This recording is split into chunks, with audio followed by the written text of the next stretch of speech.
वैदिकी अमृत ध्यान साधना प्रभात सत्संग में आप सभी साधक साधिकाओं का, उपासक उपासिकाओं का हार्दिक स्वागत है। आइए पूर्व की भांति आज के ब्रह्म मुहूर्त में, आज की ब्रह्म वेला में भी हम उन महान प्रभु का, पार ब्रह्म परमेश्वर जगदाधिपति जगदीश्वर का सच्चिदानंद स्वरूप, करुणा के सागर, कल्याणकारी जगदाधिपति महेश्वर का, सबके जीवन के आधार, सारी सृष्टि के सृजनहार, समस्त जीवात्माओं के, समस्त मनुष्यों के कर्मानुसार उनको जीवन देने वाले, जगत के सब प्राणियों का पालन पोषण करने वाले वे सच्चिदानंद प्रभु सर्वज्ञ और सर्वव्यापक हैं। वे विभु हैं, हम सबके भीतर बाहर सर्वत्र विराजमान हैं। संसार की हर वस्तु उन्हीं के नियम में और उन्हीं की व्यवस्था से, उनके स्वयं के द्वारा या फिर अन्य प्राणियों के, मनुष्यों के द्वारा नाम रूप को प्राप्त होती है, निर्मित होती है। उन सब वस्तुओं के, व्यक्तियों के, सबके जीवन के, जगत के परम आधार वे भगवान ही हैं, जिनकी कृपा से हम आज की ब्रह्म वेला में यहाँ पर ध्यान में ध्यानस्थ बैठे हैं। उन भगवान के साथ अपनी आत्मा को, अपनी चेतना को जोड़ने का प्रयास करें। हम जिस मंदिर में, जिस शरीर में बैठे हैं, ये शरीर उन्हीं महान प्रभु का, उन्हीं महान प्रभु की कृति है, उन्हीं का ये सृजन है, उन्हीं का ये निर्माण है, उन्हीं का ये कार्य है, जिसमें हमारी आत्मा को उन्होंने गर्भ काल में ही बिठा दिया था। हमारे कर्मों के हिसाब से हमारे शरीर की रचना प्रभु ने करी है। हमारे कर्मों के हिसाब से हमें जाति, आयु, भोग प्रभु ने प्रदान किया है। हम इस जीवन को, प्रभु के ज्ञान को पाकर, इस महान अवसर को पाकर श्रेष्ठ और उत्तम बना सकते हैं। इस जीवन को हम सार्थक कर सकते हैं। जीवन को सार्थक करने का सबसे बड़ा जो ज्ञान है, सर्वोत्तम जो मार्गदर्शन और सानिध्य है, वो परमात्मा का है। जो भगवान के सानिध्य को प्राप्त करती है चेतना, आत्मा, वो आत्मा फिर धीरे धीरे भगवान के गुणों से प्रभावित होती है। जो चेतना प्रभु के गुणों से प्रभावित होती है, वो प्रभु के रंग में, उनके गुणों के प्रभावों के रंग में रंगती चली जाती है। जो चेतना प्रभु के रंग में रंगती चली जाती है, उस चेतना का जो अंतःकरण है, जिसमें उसके चिंतन की और उसके अतीत की सब कुछ सामग्री संस्कारों के रूप में रहती है, उन संस्कारों में भी जो आत्मा उस महान परमात्मा के गुणों से प्रभावित होकर उसके चिंतन में उतरने लगती है, तो उसके चित्त के संस्कारों में भी बदलाव आने लगता है। वे संस्कार भी परमात्मा से जुड़ी चेतना के चिंतन के अनुरूप होने लगते हैं, और ये संस्कार इस प्रकार की एक आभा बना देते हैं, इस प्रकार का एक मंडल बना देते हैं, इस प्रकार का उसके मानस में वातावरण बना देते हैं, उसके अंतःकरण को, उसके आंतरिक जगत को इस प्रकार से प्रभु भावों से भर देते हैं कि वो जब बाहर के चक्षुओं से जगत को देखता है, तो बाहर के चक्षुओं के साथ साथ में ये भीतर के चिंतन का ज्ञान चक्षु भी उसका बाहर खुलता है। तो यद्यपि दो आंखों से वो जगत को देखता है, लेकिन तीसरी आंख ज्ञान चक्षु से वो इस जगत का विश्लेषण करता है। वो विश्लेषण करता है और जगत के बंधन में स्वयं को बंधने नहीं देता है। वो जगत का उपभोग करता है, लेकिन वो शरीर होकर उपभोग नहीं करता। वो शरीर से पृथक दृष्टा होकर शरीर यात्रा की पूर्ति के लिए उपभोग करता है। वो जगत में रहता हुआ वो अशुभ का संग्रह नहीं करता, वो सब काम शुभ करता है। यदि कुतिसत विचार उसके अंतर मन में किन्हीं कारणों से जाग भी उठे, तो उनका वो दमन कर देता है, परंतु उनके वशीभूत नहीं होता। संसार में मानव के सन्मुख कई परिस्थितियां आती हैं, और उन परिस्थितियों से वो, उसका बाहर और उसके भीतर का वातावरण प्रभावित होता है। कहीं वो राग से प्रभावित होता है, तो कहीं वो द्वेष से प्रभावित होता है। जिससे वो राग से प्रभावित होता है, उससे वो द्वेष से भी प्रभावित होता है। जो वस्तु अनुकूल होती है, उसके प्रति राग हो जाता है। जो वस्तु प्रतिकूल हो जाती है, उससे फिर द्वेष हो जाता है। तो राग और द्वेष का मध्यम मार्ग जो है, वो तृतीय ज्ञान चक्षु से विकसित होता है, जिसको सम्यक दृष्टि बोलते हैं। जिसके पास ये सम्यक दृष्टि होती है, वो किसी से न राग करता है, न द्वेष करता है। संबंधों में वह कर्तव्य का निर्वाह करता है। कर्तव्य के निर्वाह का नाम प्रेम है।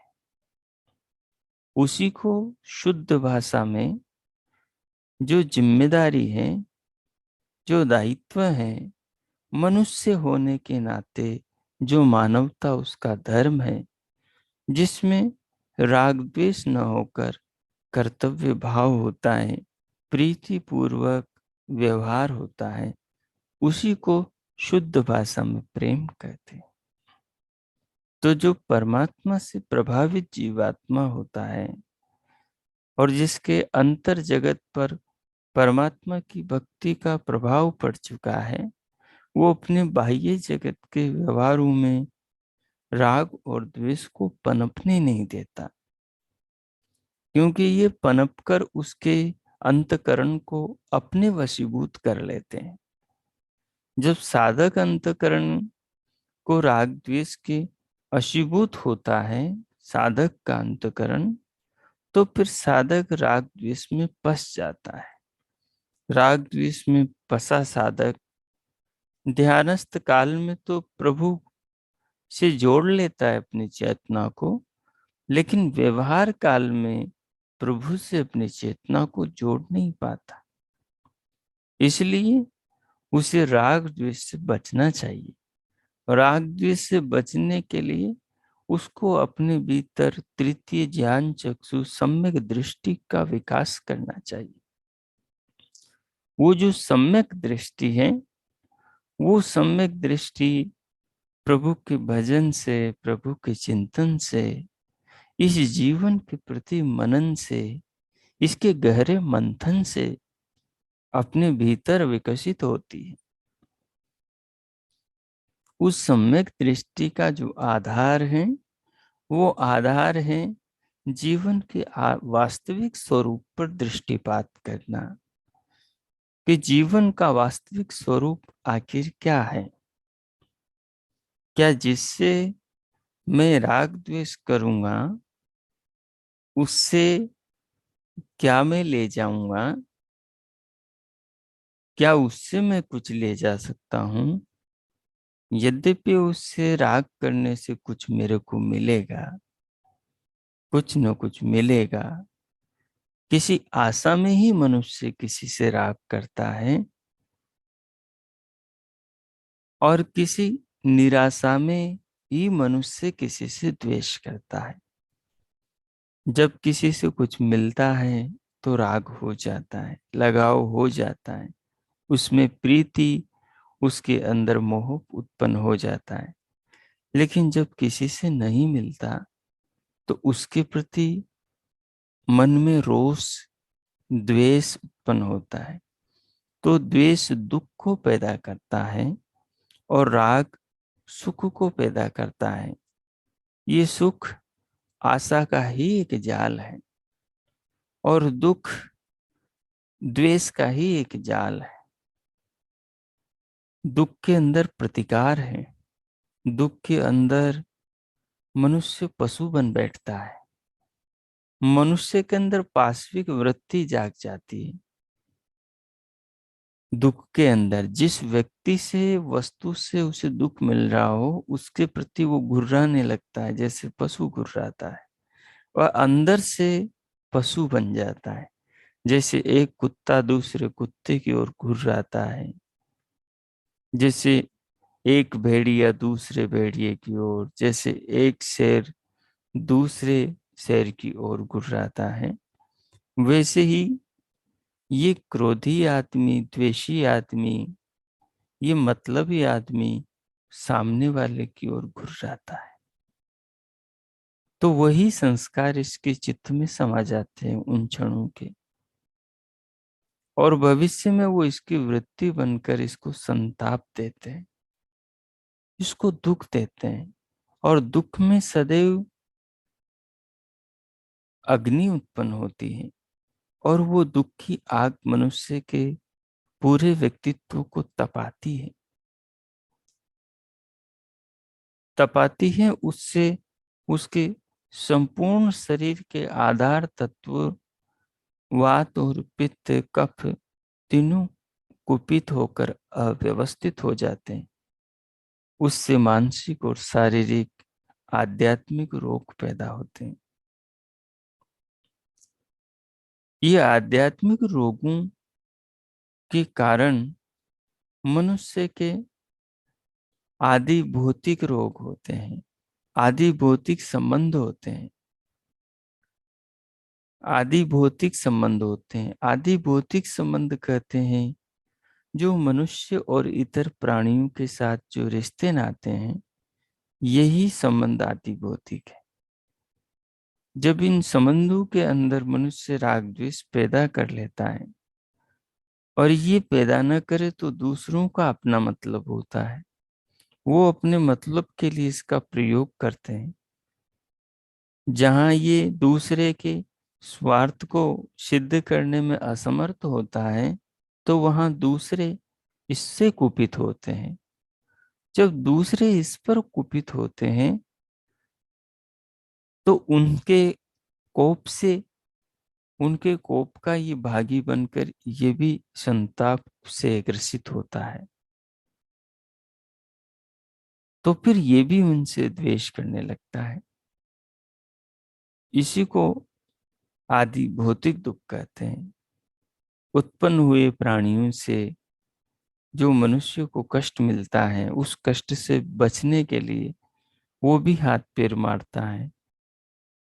तो आदि भौतिक से आध्यात्मिक दुख ऐसे पैदा हो जाते हैं। आदि दैविक दुख तो सब और फैले ही हैं, जो प्राकृतिक आपदाओं से, प्राकृतिक परिस्थितियों से, वातावरण से, ऋतुओं से मनुष्य को प्राप्त होते हैं।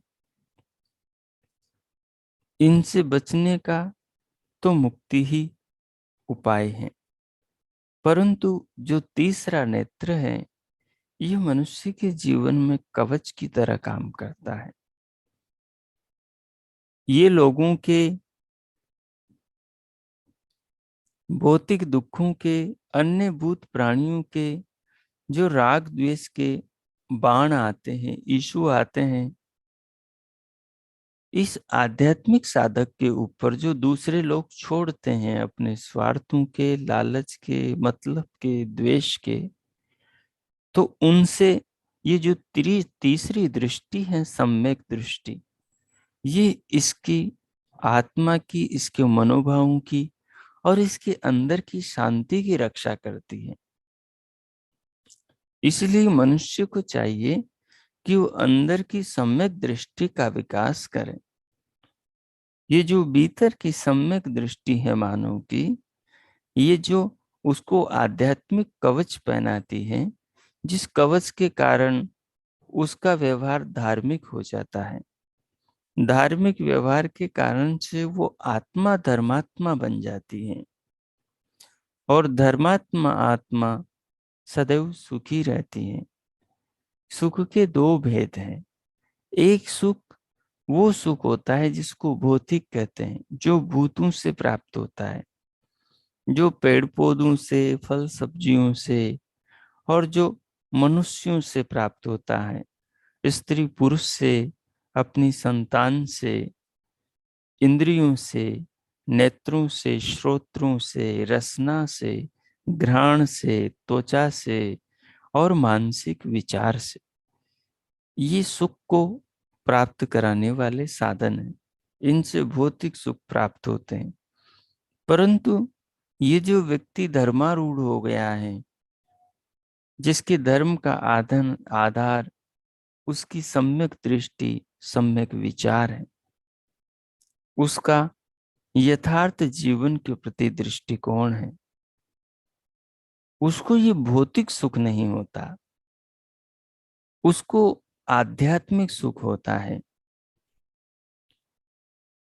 क्योंकि उसके चिंतन में भूतों के प्रति मोह नहीं होता, क्योंकि उसका चिंतन सम्यक होता है, वास्तविक होता है, यथार्थ होता है। वो भीतर से जानता है कि ये सब प्राणी कैसे हैं, वो भीतर से जानता है ये सब वस्तुएं कैसी हैं, वो भीतर से जानता है ये मेरा शरीर कैसा है, और वो भीतर से जानता है ये मेरे सांसारिक संबंध कैसे हैं, और वो भीतर से जानता है कि ये जो सब धन वैभव है, ये कितने दिन मेरे साथ में रहेगा, ये सब कैसा है। और ये जो मेरा अपना शरीर है, जिस नौका में बैठा मैं जिस रथ में बैठा मैं जीवन यात्रा कर रहा हूँ, इतस्ततः विचरण कर रहा हूँ, इसकी क्या सम्यक स्थिति है। तो इस प्रकार से वो विवेक के द्वारा धर्मात्मा बनता है। तो विवेक से प्राप्त जो धर्म है वो उसको वास्तविक अर्थों में धार्मिक बनाता है, और जैसा धर्म हो वैसा सुख मिलता है। जिसका जितना उत्कृष्ट धर्म होगा उसको उतना उत्कृष्ट सुख मिलेगा। जिसका धर्म जितना सामान्य होगा, मध्यम स्थिति का होगा, उसको वैसा सुख मिलेगा। जिसका धर्म मिलावटी होगा, जिसका धर्म मिश्रित होगा, दूषित होगा, जिसका धर्म बाहर का धर्म, दिखावे का धर्म होगा, उसका सुख भी, उसका कवच भी मिलावटी होगा। इसलिए मानव चेतना को चाहिए कि वो सम्यक दृष्टि से अपने आप को जोड़ के रखे। सम्यक दृष्टि क्या है? वही ये जो जीवन है इसका सम्यक विचार, संबंधों का सम्यक विचार, शरीर का सम्यक विचार, धन वैभव का सम्यक विचार, जन्म मरण का सम्यक विचार, पुनर्जन्म का सम्यक विचार, आत्मा का और शरीर का सम्यक विचार, परमात्मा का और आत्मा के संबंध का सम्यक विचार, परमात्मा की कृपा का सम्यक विचार। इस प्रकार से जब वो वास्तविक जीवन की स्थिति का सम्यक विचार करता है तो फिर उसमें सम्यक ज्ञान उत्पन्न होता है, और वही सम्यक ज्ञान उसको समुचित परिस्थितियों से, दुखों से बाहर लेकर आता है। तो अब आप प्रभु से जोड़ेंगे स्वयं को, सम्यक विचार करेंगे, सम्यक चिंतन करेंगे, इस जीवन के बारे में सम्यक दृष्टि का विकास करेंगे, इस जीवन के बारे में सम्यक दृष्टि का अपने भीतर निर्माण करेंगे।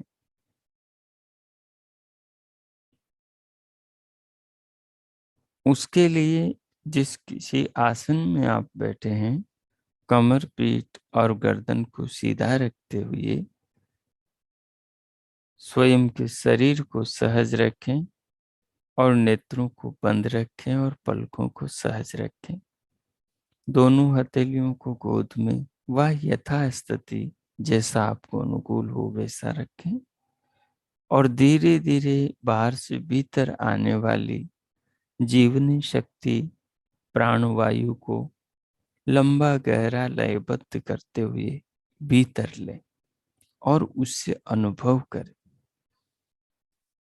जो परमात्मा की संपदा है जीवन में, उसको भीतर विचारते हुए परमात्मा का अनुभव करें। शरीर है, श्वास है, शरीर में जो भी कुछ है आत्मा को छोड़कर सब परमात्मा का है। सारे अंग प्रत्यंग, ये संसार है, संसार में जो भी कुछ है मानव के हाथों से बना हुआ और मानव के हाथों से न बना हुआ, वो सब परमात्मा का है। मानव के हाथों से जो भी बना है उसमें भी नियम और व्यवस्था बाह्य रूप से मानव की है, लेकिन वास्तविक रूप से उसके भीतर व्यवस्था परमात्मा की ही चल रही है। सब परमात्मा की व्यवस्था से, परमात्मा के बनाए पंचभूतों से ही मानव सामग्री लेकर कुछ बनाता है। तो इस प्रकार से परमात्मा का जो जगत में है उस सबको परमात्मा का चिंतन करते हुए जानने का प्रयास करें, उसे ज्ञान के चक्षुओं से देखें अपने शरीर में और इस विशाल संसार में। धीरे धीरे श्वास लेंगे, उसे भीतर भर लेंगे उसको रोक लेंगे। रोकने के बाद में प्रभु के निज नाम का मानस जप जपेंगे। जप के साथ साथ सिर से पांव तक की पूरी काया को प्रभु की बनाए इस रथ को, इस नौका, इस शरीर को, आत्मा के कल्याण के इस साधन को अनुभव करेंगे। इसके एक एक पुर्जे को जितनी गहराई से इसको अनुभव कर सके करने का प्रयास करें। प्रभु प्रेम इस श्वास प्राण को और भीतर की नाद और दिव्य प्रकाश को, इन्हें अनुभव करेंगे और इन सब का चिंतन करेंगे और प्रभु में अपनी आत्मा को चिंतन के माध्यम से ओतप्रोत कर देंगे प्रभु के भाव में। बीच बीच में चिंतन करते रहे, फिर बीच बीच में प्रभु नाम का मानस जप भी जपते रहे और इन सबको शरीर और शरीर के भीतर की व्यवस्था और संसार को संसार में बनाए परमात्मा के पदार्थों को अनुभव करें, इनका चिंतन करें।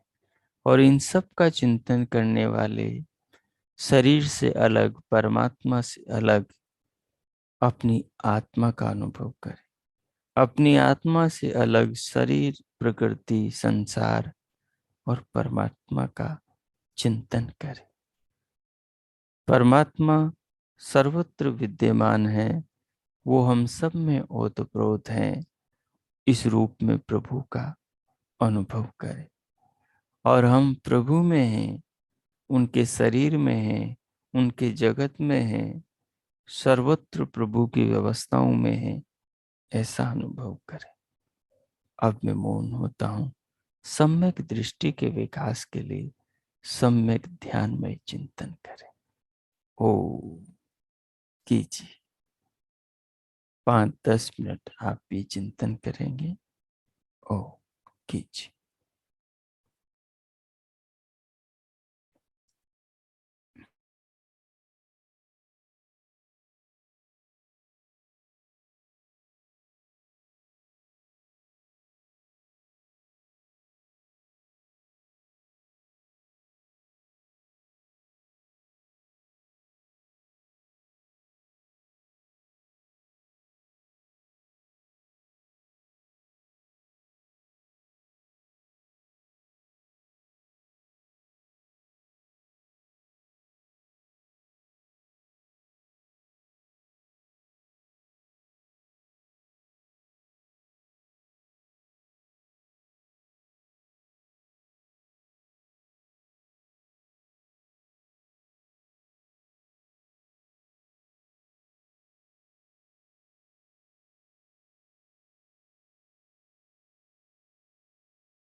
ओ ओ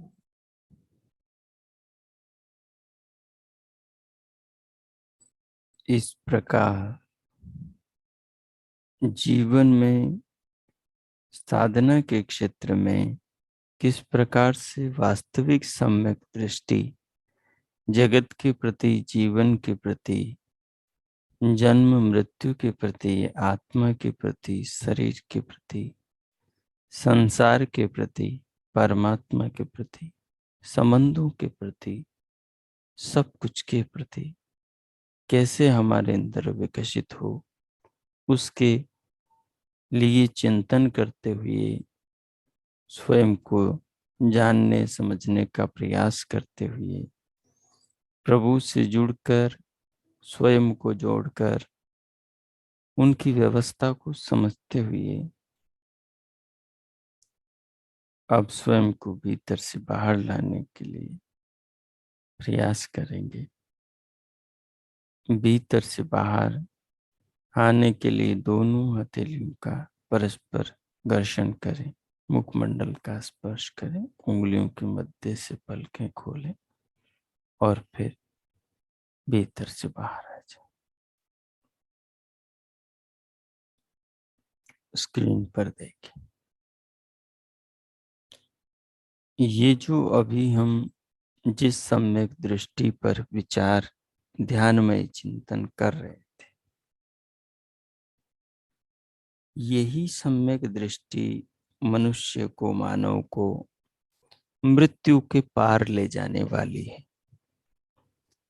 अगर कोई मृत्यु से मुक्ति चाहता है, अगर कोई मृत्यु के भय से तैरना चाहता है, अगर कोई मृत्यु के भय के पार अपनी चेतना को देखना चाहता है, तो उसको जीवन में, निज जीवन में सम्यक दृष्टि का विकास करना होगा। सम्यक दृष्टि के विकसित किए बिना साधना के क्षेत्र में राग द्वेष से बचने का और आध्यात्मिक ऊंचाइयों को पाने का कोई विकल्प नहीं है। मृत्यु के भय से मुक्ति का कोई विकल्प नहीं। तो इसमें जीवन का चिंतन प्रमुख है, परमात्मा का चिंतन प्रमुख है, सृष्टि के स्वरूप का, उसके विस्तार का चिंतन प्रमुख है, और आत्मा के निज स्वरूप का, जो परमात्मा से भिन्न है और जड़ प्रकृति से भिन्न है, उसका अनुभव जरूरी है। क्योंकि स्वयं होने के कारण उसका सहजता से अनुभव हो जाता है, और परमात्मा भी चेतन होने के कारण आत्मा के अनुभव से सहज समझने में आने लगता है। और प्रकृति चूंकि जीवन भर साथ रहने के कारण सम्यक दृष्टि के विकसित होने पर उस चिंतन के द्वारा सहज समझ में आने लगता है। तो इस प्रकार से तीनों तत्वों का, ज्ञान का, उनकी अनुभूति का, उनके स्वरूप का जब चित्त में साधक के प्रकाश होता है, तो फिर वो मृत्यु के पार स्वयं के अस्तित्व को, मृत्यु से, जन्म से पूर्व स्वयं के अस्तित्व को, जन्म और मृत्यु के बीच, जन्म और मरण से भिन्न अपने अपरिवर्तनशील चेतन अस्तित्व को अनुभव कर लेता है। यही सम्यक दृष्टि, सम्यक विचार है, जो परमात्मा के चिंतन से, जगत के चिंतन से, स्वयं के चिंतन से विकसित होता है। अब आइए इस श्लोक का चिंतन प्रारंभ करते हैं। जितना संभव हुआ उतना आज करेंगे, शेष अगले बैठक में करेंगे। विषय है मृत्यु विजय की युक्ति, मृत्यु पर विजय प्राप्ति करने की युक्ति। ये युक्ति बता रहे हैं कि मृत्यु पर कैसे विजय प्राप्त करें। महर्षि श्वेताश्वतर मुनि ने जो पीछे चिंतन दिया 4 अध्यायों के श्लोकों में और चतुर्थ अध्याय के पीछे के 14 तक के श्लोकों में जो हमने पढ़ा, उनसे स्पष्ट होता है कि उन्होंने मृत्यु का स्वाद, मुक्ति का स्वाद, मृत्यु पर विजय का स्वाद अनुभव जरूर चखा होगा। उसके बिना इतनी गूढ़ बातें वो कैसे कर सकते हैं। अब हमें भी यदि उस मृत्यु विजय की स्थिति का स्वाद, उसका अनुभव, उसका साक्षात्कार करना है, तो फिर हमें भी इन मापदंडों पर अपनी साधना होगा। इन मापदंडों पर ही स्वयं को साधना होगा। तो श्लोक हैं, य एक एव काले भुवनस्य गोप्ता विश्वाधीपः सर्वभूतेषु गूढ़ः यस्मिन् युक्ता ब्रह्म ऋषयो देवताश्च तमेव ज्ञात्वा मृत्यु पाशांस छिनक्ति। य एव काले भुवनस्य गोप्ता विश्वाधीपः सर्वभूतेषु गूढ़ः यस्मिन् युक्ता ब्रह्म ऋषयो देवताश्च तमेव ज्ञात्वा मृत्युपाशांस छिनक्ति। इसमें एक विशेष बात ये बताई कि तमेव ज्ञात्वा, उस एक परमात्मा को ही जानकर मृत्यु पाशांस छिनक्ति, मृत्यु के पासों से छूट जाता है।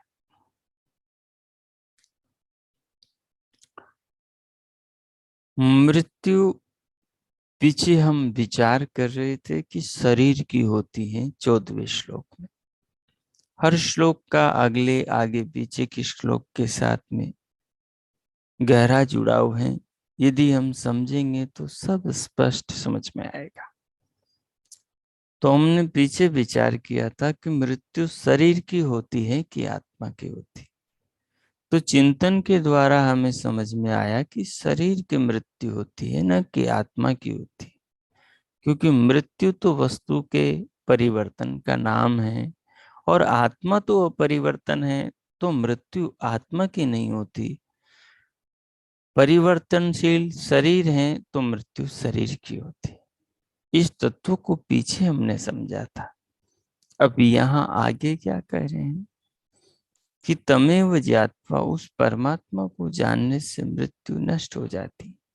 मृत्यु का भय, मृत्यु का भ्रम, मृत्यु का भूत भाग जाता है।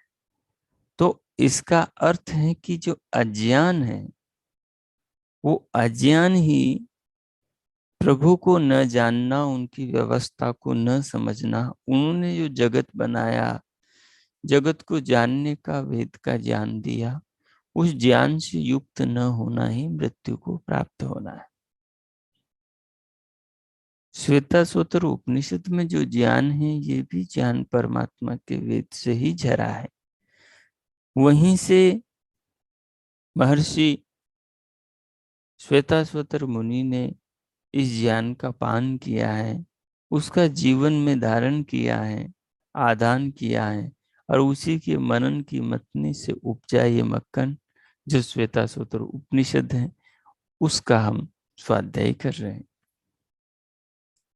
ये एव काले भुवनस्य गुप्ता, जो एक ही समय समय पर भुवनस्य गुप्ता, इस विषय भुवन का प्रकाशक, संरक्षक और संहारक है।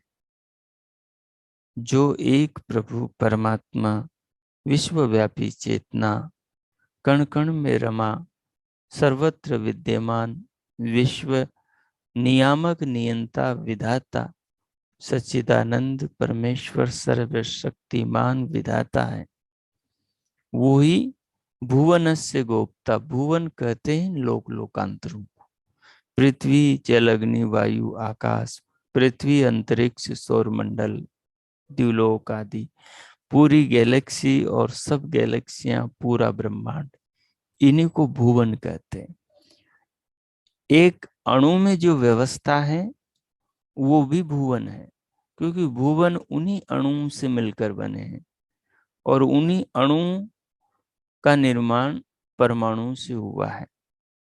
तो परमाणु में जो शक्तियां हैं, उन शक्तियों का वो परमाणु भुवन है, और उन परमाणु से मिलकर जो जो छोटी बड़ी चीजें बन रही हैं, वो सब भुवन की इकाइयां हैं। और उन इकाइयों से मिलकर जो वस्तुएं हैं, वस्तुओं से मिलकर जो संसार बन रहा है, या बड़े बड़े लोकांतर बने हैं, ये सब भुवन है। इनमें सब मनुष्य के भोगने की वस्तुएं हैं, वो सब विषय हैं। और इन विषयों को उत्पन्न करने वाले, धारण करने वाले, इनके आधार जो तत्व हैं, वो सब भुवन है। जैसे समस्त विषयों को धारण करने वाली ये माँ वसुंधरा पृथ्वी है, ये पृथ्वी भुवन है। सूर्य देव भुवन है, चंद्रदेव भुवन है, ये मंगल बुध बृहस्पति शुक्र शनि अरुण वरुण यम, ये सब भुवन है। इन्हीं भुवनों ने सारे इस जगत को धारण कर रखा है। और अपना मनुष्य का शरीर भी भुवन है, ये भी लोक है, ये स्थान ही लोक कहता है। तो भुवन से गोप्ता, ये जो भुवन है, इनके अंदर वो परमात्मा रमा हुआ है, इनका नियमन कर रहा है, इनको धारण कर रहा है। इनका प्रकाशक मतलब इनको बनाना उसका काम है, इन सब का वो निर्माता है। जो परमाणु से अणु बन रहा है, उस अणु से लेकर ये सारे पहाड़ पर्वत नदियां सागर वाले संसार को, सूर्य चंद्रमा आदि ग्रह उपग्रह वाले सौर परिवार को, और करोड़ों सौर परिवार वाली आकाश गंगाओं को, और समस्त आकाश गंगाओं वाले ब्रह्मांड को बनाने वाला प्रकाशक वो परमात्मा है। संरक्षक, इनका संरक्षण करने वाला, इनको अपने नियम और व्यवस्था में धारण करने वाला वो प्रजापति परमात्मा सबका पालक है। और जब ये पदार्थ वस्तुएं मानव या अन्य चेतनाओं को सुख देने में असमर्थ होती हैं, तब इनका संहार करने वाला भी वही विधाता है। वो विश्वाधीप, सारे विश्व का स्वामी है, वो सारे विश्व का मालिक है। उसी ने सबको धारण कर रखा है, क्योंकि वही सबका प्रकाशक है। सर्वभूतेषु गूढ़ है, उसकी क्या जगत में स्थिति है। उन महान प्रभु की जगत में स्थिति क्या है, अपने शरीर में आत्मा की क्या स्थिति है, कि आत्मा शरीर में है तो पूरा शरीर चेतन है, अर्थात आत्मा की चेतना से सारा शरीर क्रियाशील है।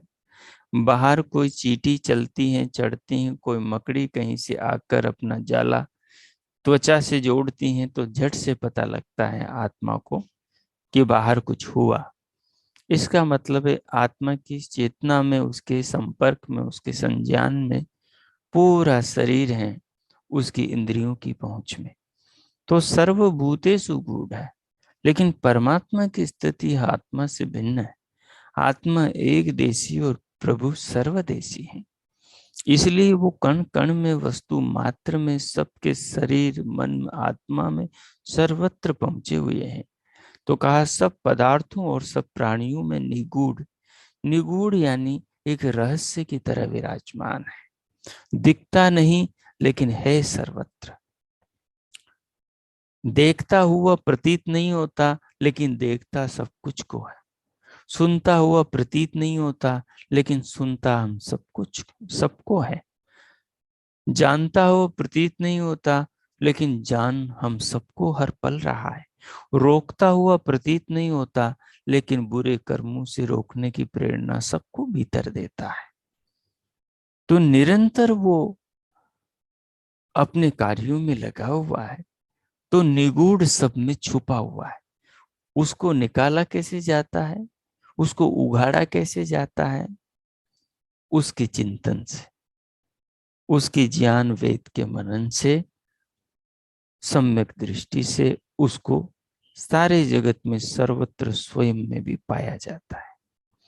यस्मिन, जिसमें ब्रह्म ऋषय है, वेदों के मर्मज्ञ और सभी ज्ञान विज्ञानों के उपासक, देवताश्च, देवतागण, देवता, दिव्य गुण कर्म स्वभाव वाले मनुष्य, मनुष्य ही नाम देवताओं का है, देवता नाम मनुष्य का है। जो उत्तम गुण कर्म स्वभाव वाले मनुष्य है वही देवता कहलाता है। और जो महान गुण कर्म स्वभाव वाला वेद के तत्वज्ञ हैं उनको ऋषि कहते हैं, जो मंत्रों के साक्षात्कार होता है। पदार्थ ज्ञानी, ध्यानी, विज्ञान विज्ञानी गण युक्ता, युक्त होते हैं, जुड़ते हैं, स्वयं को जोड़ते हैं, संयुक्त होते हैं, स्वयं संयुक्त करते हैं, योगारूढ़ होते हैं, योग साधन की उच्चतर भूमिकाओं को प्राप्त होते हैं, जो देव होते हैं, जो ऋषि होते हैं, तम एव, उसको ही ज्ञात्वा, ये योगारूढ़, ये योग साधना के द्वारा ये जगत को समझने वाले और ये सम्यक दृष्टि के द्वारा आत्मा, परमात्मा, प्रकृति और जीवन की व्यवस्था को समझने वाले जो विद्वान लोग हैं, देवता ऋषि हैं, ये तम एव, उस परमात्मा को ज्ञात्वा, सम्यकतया, सम्यक दृष्टि से जान करके, उपासक समुदाय मृत्यु पाषाण, मृत्यु के बंधनों को छिन्नति, तोड़ता है, नष्ट करता है, छिन्न भिन्न कर देता है, सारे पासों को, बंधनों को जलाकर विवेक की ज्वाला से, विवेक दृष्टि से भस्मीभूत कर देता है और मृत्यु पर विजय पा लेता है, जन्म मरण के बंधनों से छूट जाता है। इस तत्व का उपदेश इस 15वें श्लोक में दिया है। अब इस पर ध्यानात्मक चिंतन हम कल करेंगे। आप सबने इसको ध्यान से सुना, अब इसको समझें और दिन में इस पर विचार चिंतन करें। 2 मिनट मौन हो जाएंगे, इसके विषय को आत्मसात करेंगे, पिछले ध्यान के चिंतन से जोड़ लेंगे और परमात्मा का धन्यवाद करेंगे। फिर हम शांति पाठ करें। 2 मिनट अंतर ध्यान हो जाए और इस विषय को आत्मसात करें। ओम कीजिए।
ओ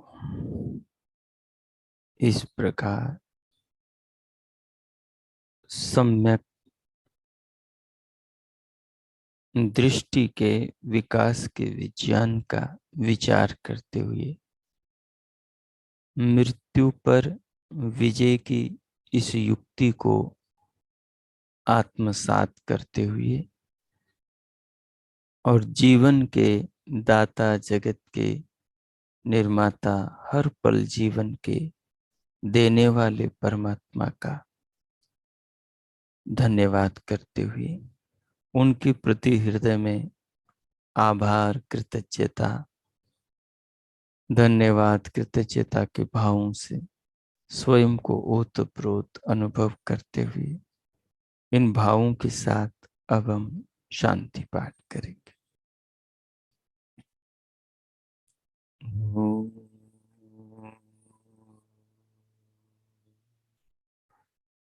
ओम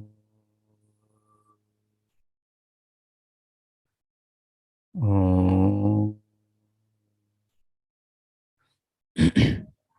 शांति शांति शांति। ओ आज का आप सबका दिन शुभ हो, मंगलमय हो। प्रभु सबका मंगल करें। हम सब प्रभु के उस महान मार्ग पर चलें जिस पर चलकर हमें सम्यक ज्ञान, सम्यक दृष्टि, सम्यक जीवन प्राप्त हो और मृत्यु पर विजय की जो युक्ति है वो हमारे जीवन में सार्थक हो, वो युक्ति हमें प्राप्त हो और हम मृत्यु पर विजित हो, ये जीवन हमारा सफल हो। पुनः बहुत बहुत धन्यवाद। शुभकामनाएं। इति ओम।